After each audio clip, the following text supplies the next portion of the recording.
Hello, this is Reza. In this video, I want to talk about how to create a user and how to create a group and modify them in Linux systems. Uh, I think today after these lessons, I had that online with my instructor. I think it's very straightforward and easy, but many other options and details you need to check before to actually create that. Just to create a command, one or two lines command, and it's very straightforward. But again, you need to check any other options before to actually start the work. So, for example, first of all, you need to be a root. So I want to check if I am root. Uh, when I type who, the command says root. You can type who am I as well, and it tells you if you are root or not. If you're not, you can easily just type sudo su, uh, but which is because I'm already a root, so I do not need to type that. Uh, to check the user accounts already existed in the system, uh, we using different command, using cat to display us, and we using this path directory path etc passwd. Usually people take that as a password, but this is for the users. And also for the password, we have different directory path. And I hope nobody mistake these two together. So I hit enter. And here you can see the list of all users are created. So each line here has a meaning for one user. And as you see, a bunch of name and codes and numbers and separated with column. So each one of these has 6 fields, and each field's separated with these columns. Okay, so I want to mention what are these fields. First of all, means the first field is username, and then is password, and then which is here is a X, uh, but the password is not X because for the safety or security reason, the system will not show the password. And then the user ID number, and then the group ID number or primary group ID number. And after that, which is here is blank, is comment. And then the home directory, here this path is /var/lib/nfs is a path for this user. And then login shell, which is here /bin false. This line is not necessarily a user. I'm using online playground, so I don't think this is a user. And we go ahead and create a user. To create a user, I mean, I explained all of these fields. You need to keep in mind because we're going to use that in future. To create a user, uh, one of the easier way, because there is a two-way, you can use add user, and if I use this add user, then the system goes step by step, ask me, so what's the name, username, like let's do that. But yeah, I have to mention a name for that. Uh, let's say Q, and then the system asks the password and all of the other stuff. I will delete the Q later, but I just hit enter. Just keep going, and just to show you how does this work. Hopefully, and is this information correct? No. Okay, I should hit enter. Okay, this is add user, but that's not a common way to create a user. Let me clear this page. Oh, root. Okay. We use user add command. So I want to user add, let's say I want to user add Reza, and it's simple as that. This username Reza just added. So if you go back to the last command we had before, cat slash etc slash passwd, in the bottom here you can see this new user is created. The queue also created, and you can see has all the fields: user ID number, group primary ID number, the comment, which is 3 apostrophe, and the home directory and login shell directory. But the one I just created with user add is same, has user ID number, group ID number, but no login bash because I did not use that. And system automatically create these numbers, the user ID number, group ID number, primary group ID number. But usually we consider more details when we create a user. Here I want to create another user named John, so I use user add, and remember those fields. So for example, for user ID I can use this -u and just give it my custom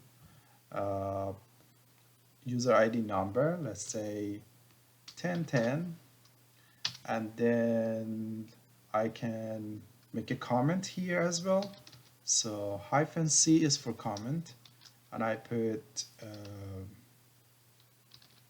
comment, or let's say HR department instead of comment, and quotation. And for login shell, I can use -s and mention where is that login shell. We usually put /bin/bash, but for those users we do not want to be interactively login, we put /sbin/no login. But here for this user, I want to be like a regular user, and then we put the username. You can put it like John, like that, which is I always do that, but some people they are very perfectionist. They just put them in quotation mark just to separate. Either way it works. So I create this user John. So if I go back again, cat etc passwd, and you can see user John is also created. So we create 3 users: Q, which is I use the add user way, and Reza, I just use the user add Reza, and John, I consider some fields as well. So I give it a user ID number, which you see that 1010, and also comment, and also login bash. So that's how we create a user. But again, we need to create a password or set a password for them as well. So I want to set a password for John. So it's easy. We just type passwd and then type the name. Let me see, because it's very case sensitive. If we start with capital J, you gotta start with a capital. I start with a small one. So passwd John, and then ask you for the password. 123 enter, 123 enter, and the password updated successfully. So now this user has the password. Okay, but we have here different command to check the password fields for the user, and that one is cat, if I'm not wrong, etc shadow.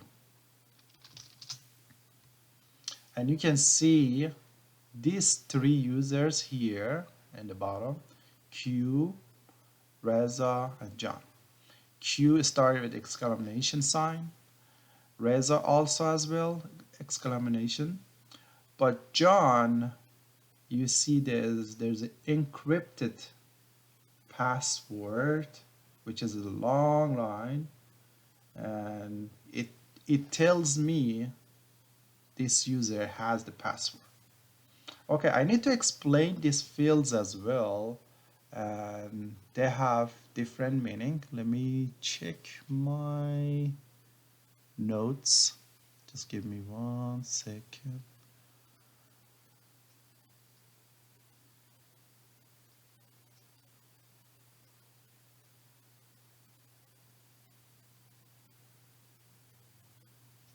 Okay. Uh, the first command here, I'm example in my username, Reza, my name, is username, and then after the column, that's the password field, which is here mentions there's no password set. Then the next field is the date of last password change. You could probably see a crazy number. I forgot but which date was that. It was sometime between 1980 or 1970s. So the number of days from that time until now, the password change. I'll find that. You can Google that. And then minimum password age, which is 0. And then the maximum password age here, which is 99999, and that means never expire and all the password. And then we have warning days. Here is the 7 days to give the user warning to change the password or password going to be expired.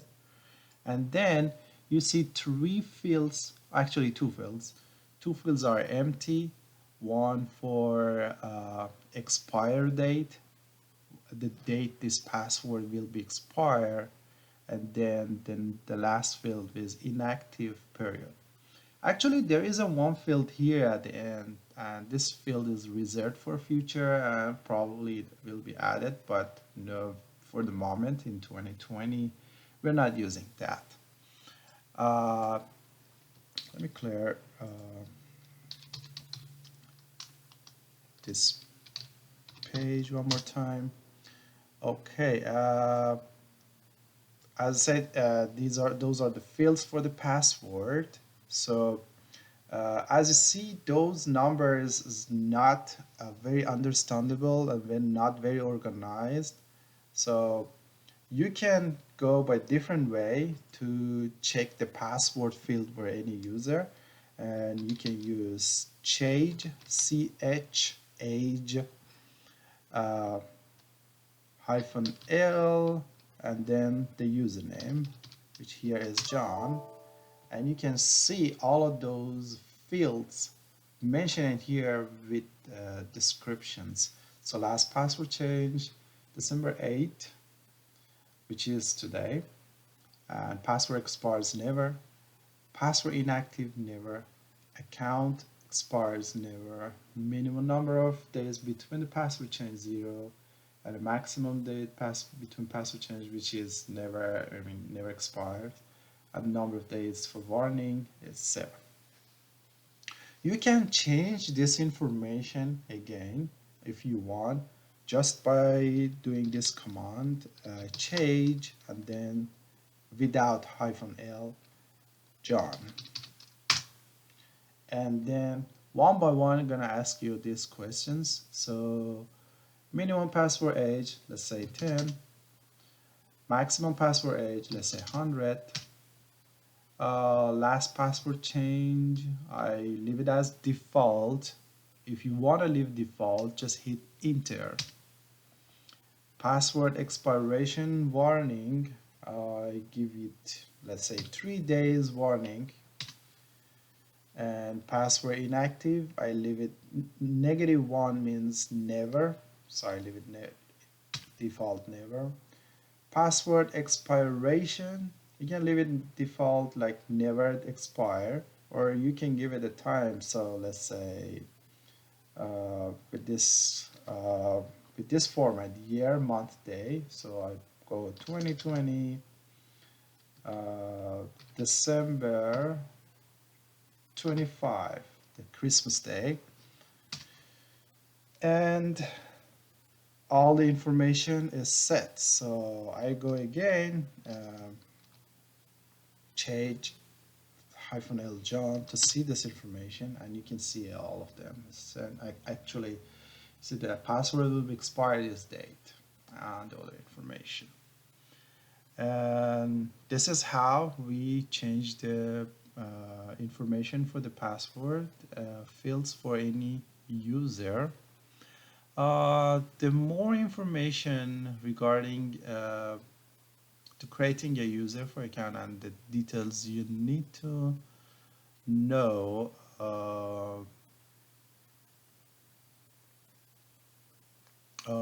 regarding you can lock and unlock a user also. There are two ways, and also if you remember, we have a user, we call it Q. That's I want to delete that user, so for that we just use user del and then Q. I want to delete that, but before that I want to show that user is there. So again we go cat etc passwd. So Q is here. I want to delete that Q. So user del Q, and then we double check if this is deleted or not. Then you can see John Reza and there's no Q. It's deleted. That's how easy. You can lock the user and unlock. To lock the user, you can use the user mode,